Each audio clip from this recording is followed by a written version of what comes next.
ദേശീയ പണിമുടക്കിന് forum of civil pensioners അസോസിയേഷന്റെ നേതൃത്വത്തിൽ ഷൊർണൂർ ടൗണിൽ നിന്നും റെയിൽവേ സ്റ്റേഷനിലേക്ക് ഐക്യദാർഢ്യ മാർച്ചും ധർണയും സംഘടിപ്പിച്ചു. CITU ജില്ലാ വൈസ് പ്രസിഡന്റ് RG പിള്ള ഉദ്ഘാടനം ചെയ്തു.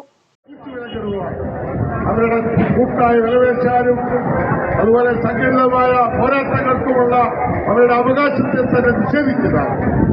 യൂണിയൻ സ്വാതന്ത്ര്യം തന്നെ ഇല്ലാതാക്കുന്ന തരത്തിലുള്ള ജീവിതത്തിലാണ് പുതിയ ലേബർ കോഡുകൾ കൊണ്ടുവന്നത്.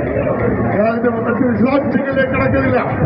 ഒരു കാര്യം മോദി സർക്കാർ ഓർക്കണം, ഈ നിയമങ്ങൾ ഏതെങ്കിലും ഭരണാധികാരികളെ സൗജന്യമായി കിട്ടിയതല്ല. ഒരൊറ്റ ഉദാഹരണം ഞാൻ പറയാം. ഇത് നമ്മൾ പേയ്മെന്റ് ഓഫ്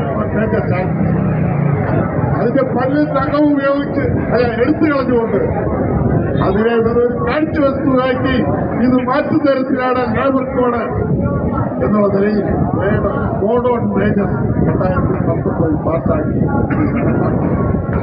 എന്നാൽ ആ പേയ്മെന്റ് ഓഫ് വേജസ് ഉണ്ടാകുന്നതിന് കാരണം എന്തെന്നറിയുമോ?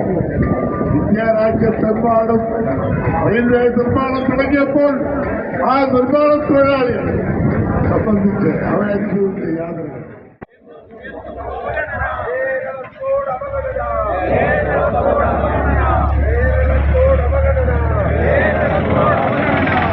സർക്കാരിനെ താങ്ങി നിർത്തും, കേന്ദ്ര സർക്കാരിനെ താങ്ങി നിർത്തും, കേന്ദ്ര സർക്കാരിനെ താങ്ങി നിർത്തും.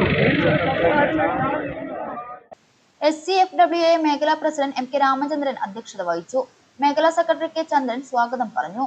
TGPA സംസ്ഥാന സെക്രട്ടറി V ശ്രീകുമാർ, AIPRPA സംസ്ഥാന vice president K Govindan, AKBRF ജില്ലാ secretary IM Satheesan, AIBDPA MC Ramesh, DRPU division secretary R Mani എന്നിവർ പങ്കെടുത്ത് സംസാരിച്ചു. മേഖലാ ഭാരവാഹികൾ N Lohithakshan, C Satheesan, N മുണ്ടൻ, KR Mohandas, R Natarajan, KR Santhosh Kumar എന്നിവർ നേതൃത്വം നൽകി.